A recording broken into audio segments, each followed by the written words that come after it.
Hello everyone. For this video ay panibagong video na naman.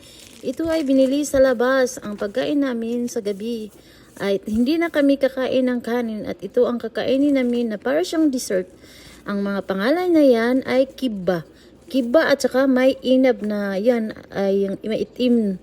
At ayan ay mayroon ding klaseng-klaseng mga putahin na kagaya ng para siyang pizza. Ayan, at ibang apat na putahe yata yan. At ay may kasamang patata at may design na magandang pagka-design na yan. At ang bili namin ay sa halagang 8 real. At alam niyo ba, matagal yan bago maubos yan. Kasi dalawa lang kami kakain yan at matagalan talaga. At saka hindi naman masira yan. Ilagay naman sa refrigerator. At saka kinabukasan, magahan, ay kakainin namin.